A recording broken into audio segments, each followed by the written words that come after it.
The seaplane rocked gently on the open water, its engines humming low as it drifted under power.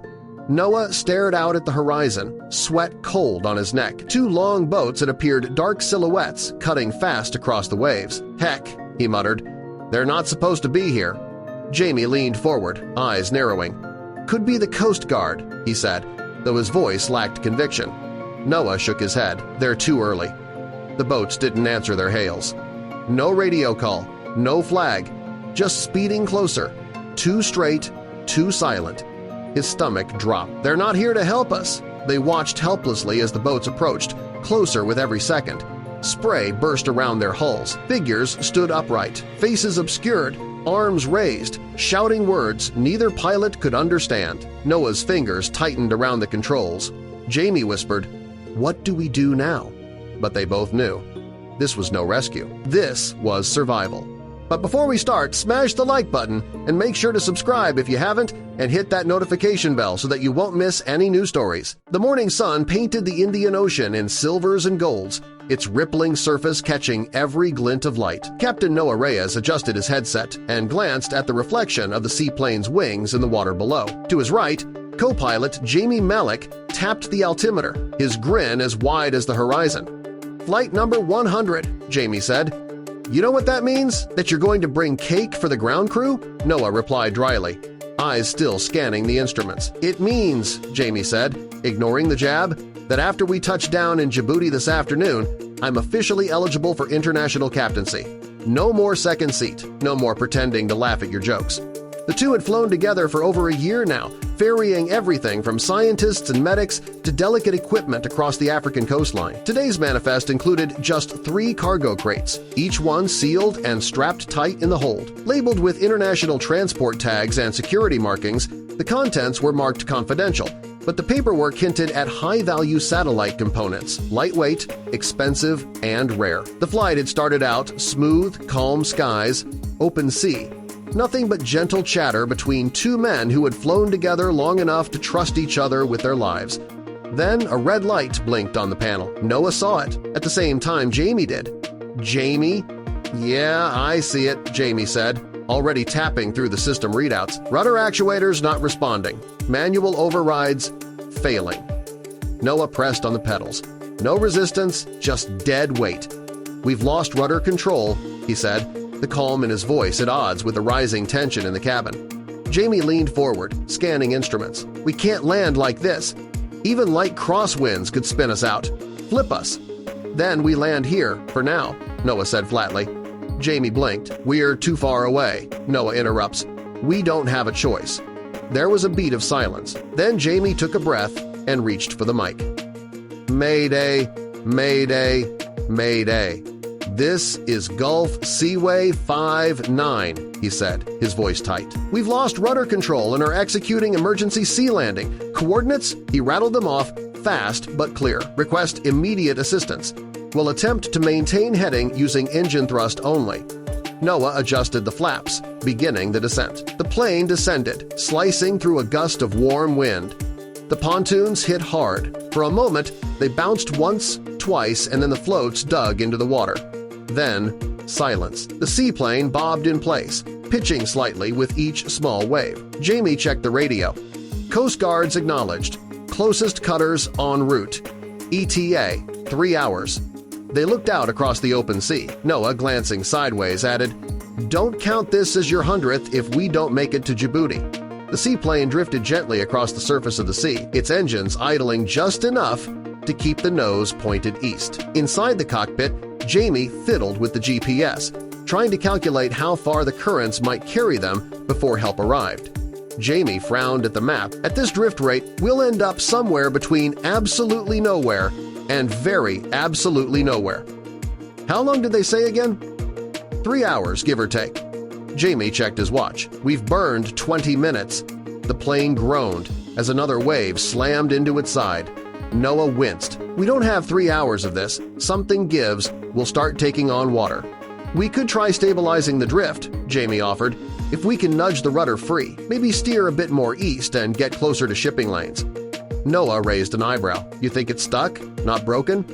Jamie stood and stepped toward the rear maintenance hatch. Only one way to find out. He climbed down to the narrow service access, crawling halfway to the back while Noah kept watch. A few minutes later, Jamie's voice came through the intercom. "Captain, you're gonna love this. Looks like something wedged itself in the rudder linkage. Not snapped, just jammed." Noah replied, "Define something." "Looks like part of that insulation mat we had replaced last week must have come loose and got sucked into the gear mechanism." Noah, hoping for a resolution, asks, "Can you get it out?" Jamie looks in closer. "Not from in here. We'd have to kill power and pop the hatch outside." Noah considered that. "Too risky in these swells. If we lose engine power while we're floating, we're helpless." Jamie reappeared in the cockpit, brushing dust off his coveralls. "So we wait?" Noah didn't answer right away. He looked at the navigation display, then at the waves, then at the silent radio. "We wait, but we plan something in case—" His voice cut off. He leaned forward, eyes squinting through the front window. Jamie followed his gaze. "Jamie, 3 o'clock." Jamie turned toward the directions Noah mentioned and shielded his eyes from the sun, then froze. On the distant horizon, 2 boats appeared, long, narrow silhouettes gliding low and fast over the waves. Their wakes split the ocean like blades. A pause hung between them. "Could be the Coast Guard," Jamie said hopefully. "That was fast." Noah didn't blink. "They said 3 hours." Jamie checked the log. "Yeah, still over 70 miles out." They exchanged a look. "Try hailing them," Noah said, already knowing it was pointless. Jamie grabbed the mic. "Unidentified vessels approaching Gulf Seaway 59, please respond. This is a disabled seaplane. We are in need of assistance." "Silence!" Noah reached for the binoculars. "They're not Coast Guard." Jamie turned slowly back toward the window. "Then who are they?" Noah lowered the binoculars. His voice was flat. "Pirates?" Jamie panicked. "How the hell did they know we were out here?" Noah didn't take his eyes off the horizon. Mayday went out on an open frequency. Anyone listening would have heard it. The weight of that realization settled like a stone in their chests. What had been a technical emergency was turning into something far worse. "We need to move," Noah said sharply. "Engines on, we're not sitting ducks." Jamie scrambled back to his seat. "We can't fly." "No," Noah agreed, "but we can sail." He pushed the throttles forward. The seaplane responded slowly, lumbering through the water like a wounded whale. Spray kicked up as they gained a bit of speed, enough to start pulling east, away from the approaching boats. In the rear of the plane, the precious cargo rattled in its harness. Jamie glanced back at it. "They don't know what we're carrying, right?" Noah didn't answer. The seaplane pushed forward awkwardly, engines sputtering against the strain, barely maintaining its direction as waves battered the floats. He glanced again at the cargo, the crates shifting with every jolt. "They don't know what we're carrying, right?" His voice cracked. Noah stayed silent. Jamie's panic flared. "Right, Noah?" Noah clenched his jaw. "If they're chasing us this hard, it doesn't matter. They think it's valuable." Jamie slammed the panel. "We shouldn't be out here." "I know," Noah said curtly. Jamie stared at the radar. "They're on us. Coast Guard's over an hour away if they come at all." "They'll come," Noah said. "We just have to hold." Noah kept one hand on the throttle, watching shadows grow behind them. "Use anything heavy. Wedge it." Jamie reached the rear hatch. He kicked a crate in place, tied it down with a cargo net, and dragged over the toolbox. The plane shuddered. Noah checked the systems. Power and radio were holding. Rudder still jammed. Jamie stared at the blocked door. A crate had started to shift with every jolt. "They're right next to us," he whispered. Noah said nothing. Then they heard it. A dull bump. Then another. "They're testing us," Noah said. Another bang. Then a dragging noise, something scraping across the outside. Jamie gripped the side of his seat. "What if they're already trying to climb up?" "They might be," Noah admitted. Then came a loud knock right on the side door. Jamie jumped up. That was the door. "They're trying the handle," Noah confirmed. Jamie rushed to the crate blocking the door, peering through the small window. A shadowy figure was outside, a hand pressed against the glass. "They're right here, trying to open it." Noah joined him. "Don't open it. No matter what, they stay out." "Get behind the crates," Noah ordered. "If they make it in, stay back."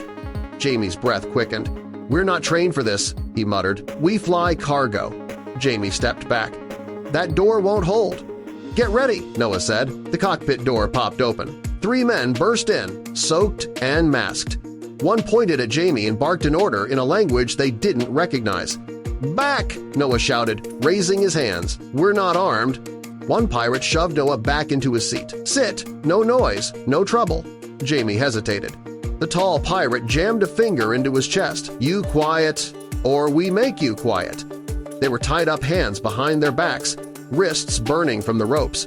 Jamie winced as he struggled. Outside, other pirates were already prying open crates. Clasps snapped. Jamie's elbow hit the throttle, back slamming a red switch labeled "Aux Emergency." A blaring siren erupted through the plane. All 5 pirates recoiled. One panicked. Another lost balance. A crate tipped, spilling metal cases and electronics.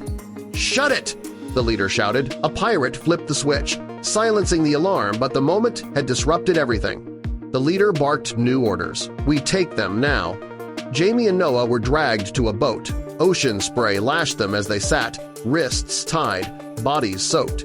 "We lost the plane," Jamie said. "They're taking everything," Noah muttered. Jamie watched as the pirates struggled to lift a crate from the plane. "What'll they do to us?" Noah didn't answer. Then, from the distance, a horn. Another, a white cutter with a blue stripe, surged across the horizon. The Coast Guard. The pirates saw it too. Shouts broke out. A crate fell. One pirate dropped into the water. Another fumbled with the boat's engine. A voice boomed. "This is the Coast Guard!